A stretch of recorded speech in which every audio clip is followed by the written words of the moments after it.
Video చూస్తున్న ప్రతి ఒక్కరికి పేరు పేరున ధన్యవాదాలు తెలియజేసుకుంటూ 2025లో మనం ఉన్నప్పటికీ ఇప్పటికి కూడా మన చుట్టూనే ఆకలి చావులు అయితే ఆగట్లేదు. వివరాల్లోకి వెళ్తే సిద్దిపేట జిల్లా గజ్వేల్ మండలం బంగ్లా వెంకటపూర్ గ్రామానికి చెందిన నాగమణి, ఆమె వయసు 32 సంవత్సరాలు. వాళ్ళకు 3 కుమారులు. భర్త కొద్ది రోజులుగా మతిస్థిమితం లేక ఎక్కడున్నాడో తెలియదు. తన కుటుంబాన్ని తన తల్లిదండ్రులతో కలిసి ఆమె లాగుతూ వస్తుంది. ఈ ఇంటి పరిస్థితిని చూడండి, వాళ్ళు ఎలాంటి పరిస్థితుల్లో ఉన్నారనేది మనం అర్థం చేసుకోవచ్చు.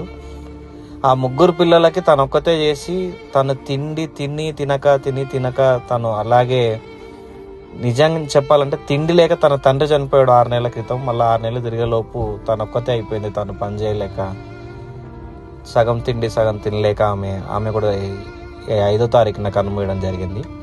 ఇప్పుడు ఈ 3 పిల్లలు అనాథలైనరు. ఆ 3 పిల్లలకి ఇప్పుడు ఆ ముసలి అమ్మమ్మ తప్పితే ఇంకొకరు లేరు. ఆ ఇంటి డోరు, ఆ ఇంటి పరిస్థితులు ఒకసారి చూడండి. సామాజిక కార్యకర్త అయిన పుల్రాజ్ సార్ గారు ఈ విషయం గురించి నాకు తెలియజేయడం జరిగింది. బాలు ఈ ఫ్యామిలీని కలిసినప్పటి నుంచి నోట్లో ముద్ద కూడా దిగడం లేదని చెప్పడం జరిగింది.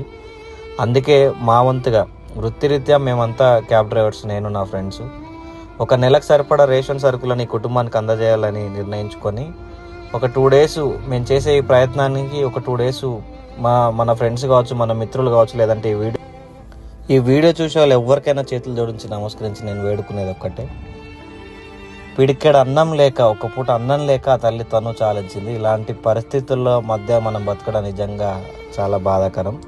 ఈ వీడియోని చూసిన ప్రతి ఒక్కరికి కోరుకునేది ఒక్కటే, మీరు మీ వంతు అట్లీస్ట్ ఒక్క పూట అన్నమైన ఆ కుటుంబానికి సాయం చేయవలసిందిగా కోరుతున్నాను. నేను నా నంబరు, ఆ ఫ్యామిలీని కలిసిన పులిరాజు గారి నెంబర్ను ఈ స్క్రీన్ మీద ఇస్తాను.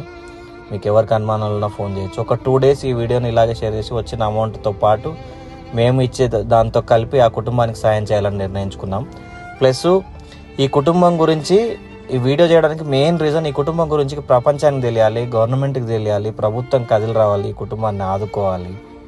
ఇలాంటి ఫ్యామిలీలు ఇంకా తెలంగాణలో, అది కూడా మాజీ ముఖ్యమంత్రి గారి కాన్స్టిట్యున్సీ గజ్వేల్లో ఇలాంటి కుటుంబాలు ఉన్నాయనేది ప్రతి ఒక్కరికి తెలవాలనేది నా ఉద్దేశం. సో సాయం చేసే వాళ్ళు సాయం చేయండి, సాయం చేయలేని వాళ్ళు ఈ వీడియోని షేర్ చేయండి. ఖచ్చితంగా ఎక్కువ మందికి రీచ్ అయ్యేలా చూస్తారని కోరుకుంటూ ప్రతి ఒక్కరికి చేతులెత్తి నమస్కరిస్తూ థ్యాంక్ యూ ఆల్.